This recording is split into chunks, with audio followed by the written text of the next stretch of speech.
So what is the secret to fulfillment in life? This is a deep question, one of the most profound questions that I think all humans everywhere are doing their best to answer. And this is a question I've been actively pursuing an answer for the last decade, since my mom passed away from breast cancer. So after 10 years, I found what the answer means to me on how to live a fulfilling life. And this might be the exact same thing you're looking for too. So if you're here watching this video, odds are you're seeking fulfillment. You're seeking that deeper layer of deep contentment and aliveness and excitement, that juice that you know that when you squeeze it, life feels like it's tailor-made for you. Maybe you've had moments like that. Maybe you've had periods of life like that. Maybe you've never tasted that deep level of fulfillment at all. But in this video, I'm going to show you how to explore and connect with the true source of fulfillment in life. And here's the sad thing. The majority of people are living unfulfilled lives. Right? If you think of the average person, right? They're usually not really doing work they care about. They're kind of going through the motions professionally. They don't have an opportunity to connect with and express who they deeply are in their soul and in their body and in their truth. They're working really hard to fit in. They're working really hard to not be judged. They're working really hard to follow the right path that they were taught when they were younger, but it's just not paying off in the deep, soul deep ways that they've hoped. And in our culture, right, what do we do when we are not fulfilled? We're told to work harder. We're told to make more money. We're taught to buy more shit. We're taught to have more experiences that look cool on social media, right?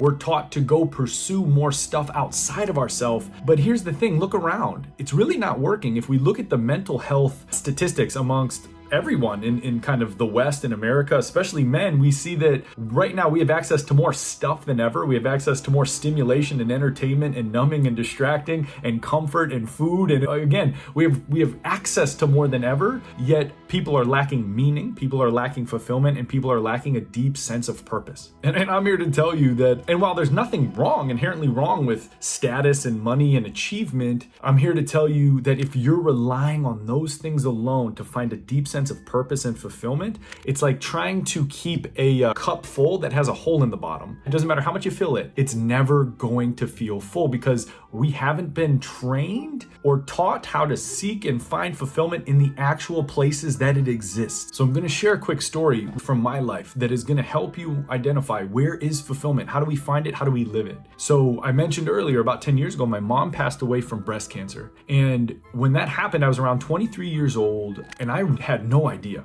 how to recover from it. I had no idea how to navigate from it. I was just really lost. And so what I did was I tried to create success and fulfillment in the traditional ways that were taught to me. So I had a sales job that I was quite good at. I was making good money at. It provided lots of traditional opportunity and status. And I had a good social circle of friends from work that I would hang out with. I was going to the gym a couple times a week. On paper, everything looked okay. But the more I progressed down this traditionally successful path, this kind of surface level success path, I started to notice quite literally a gaping hole inside of me, right here. And I could sense it. And no matter what I did, no matter how many, fun nights on the town I went out on, how much commission I closed and big paychecks I get, all of that was fine. But there was this lingering feeling within me that something was missing. And here's the thing, I'm a very sensitive person. You may be too. And so that feeling, I couldn't deny it. And it actually got worse very quickly. And so within a matter of months, I was like depressed. I was feeling empty. I was feeling isolated. I was feeling disconnected from why I'm even here on earth in the first place. And it got quite dark quite quickly. And then a dear friend of mine introduced me to a book called Man's Search for Meaning. And this book is a extraordinary true story of a man who survived the Holocaust. And then he went on to create this form of therapy called logos therapy. And he basically helped people heal and cure anxiety and depression by helping them find their purpose. And the author of this book went on to create a huge practice and a huge movement called logotherapy that, again, was literally helping people heal from the inside out by connecting them with their purpose. And then I had this aha moment when I realized why I wasn't fulfilled. I was disconnected from my true self and I was disconnected from my purpose. And that's when I really realized if I truly wanted to be fulfilled, one, I had to reconnect with the authentic me, right? We all have what's called a false self. And a false self is basically the version of ourself we had to build ourselves into, especially earlier in life, in order to fit in order to succeed, in order to gain acceptance and validation, in order to stay safe, in order to avoid threats, even in order to avoid trauma. As we're growing up, we actually convince ourselves that we are the false self. We are the persona we had to develop to fit in and be liked. And what happens is that's just a temporary costume. That's not the real you. And the longer we think that that's all we are is this false self, we're gonna feel that deep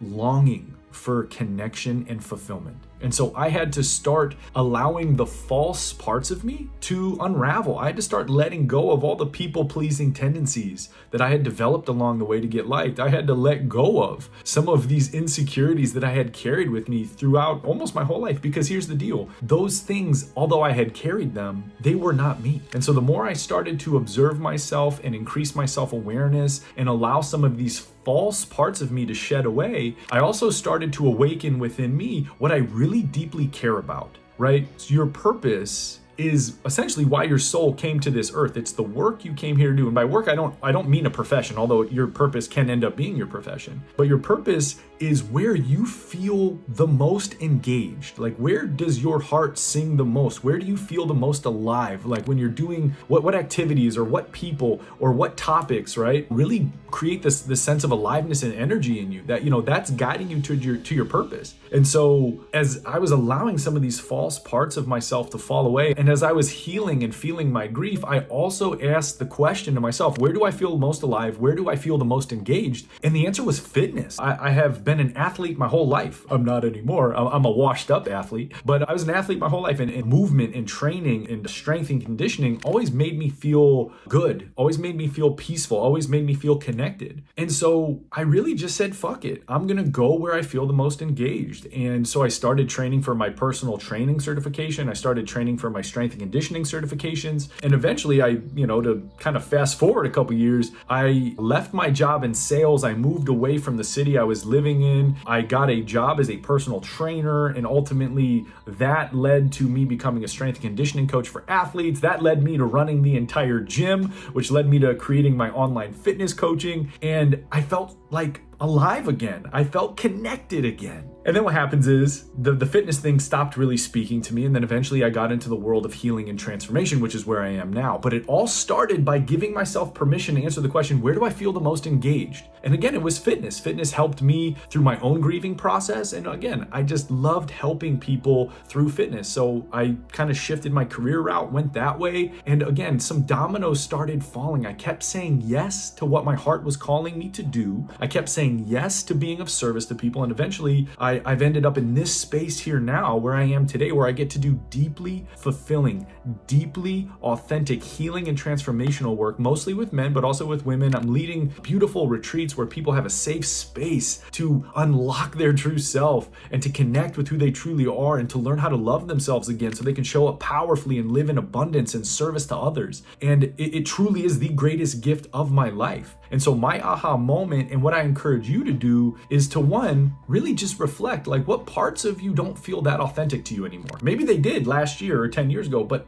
they're starting to feel false. They're starting to feel forced. And then also, where do you feel alive? Where do you feel engaged? Where do you feel the most connection, right? Again, it could be a certain place. It could be a certain activity. It could be a certain topic. It could be a certain hobby. It could be a certain career. It could be a certain volunteering. It could be music, cooking, right? But just giving without any judgment, just like getting clear on what parts of you feel authentic, what parts of you don't. And hey, where do you feel the most engagement? Where do you feel the most alive? And you don't have to worry about making a career out of it, but where do you feel the most juice? And getting clear on these two things is really going to help you, because when you put those two together, you'll find fulfillment. Because fulfillment is simply another word. It's a byproduct for living as your true self and contributing to your purpose. That's where fulfillment comes from. And so for me personally, and for the clients I've worked with, when you can find a way to show up as the most authentic you and then take the pain that you've carried, right? You alchemize it into purpose. The heart opens. So there's an ancient technology within us that when we're doing that, right? When we're being raw and authentic and real and we're contributing and we're helping others, not only do we receive more, but that's the ticket to fulfillment.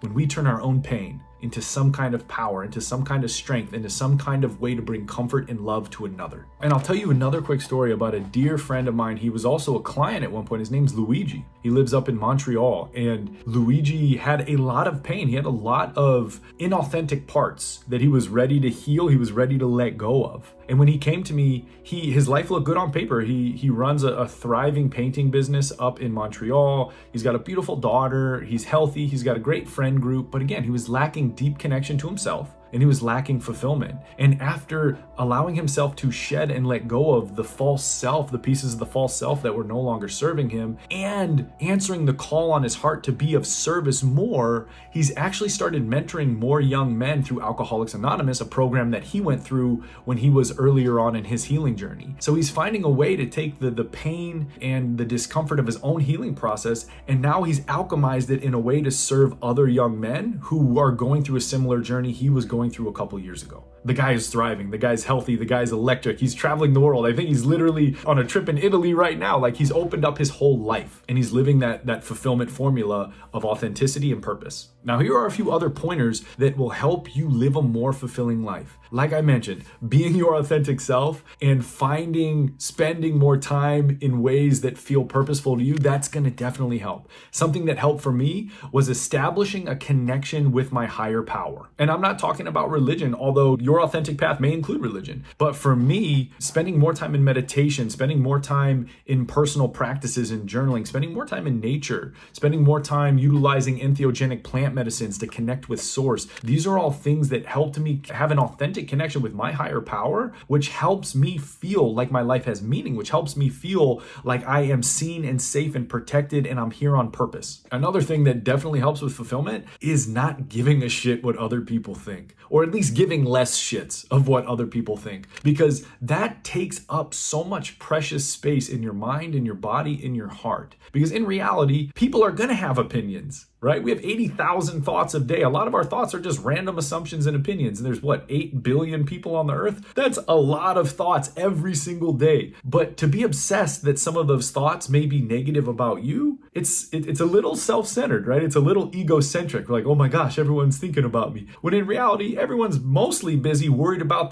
their own shit and the shit that you might be thinking about them. So give yourself permission to go beyond those things, to live more in the raw, naked, present moment where our thoughts about it don't really matter. Because here's the deal, your thoughts about something and the thing itself, those are actually two totally different things. Your thoughts about me and who I am inherently, organically in my core are two different things. Your thoughts are just guesses, right? And my thoughts about you are just guesses. They're not the real you, right? And so when you realize that people's thoughts about things don't really correlate to the actual thing itself, it brings a lot of freedom with it. So I encourage you to adopt this mindset that opinions are just like clouds floating through the sky. They appear and disappear, and there's going to be more of them. It's not the end of the world. And the last thing I'll say here, my friend, is that you are here on purpose. Everybody is here on purpose. You are a soul that chose to incarnate in a body. Your body is your rental vehicle. We give them back. We don't own our bodies, but we have them and they are part of us, right?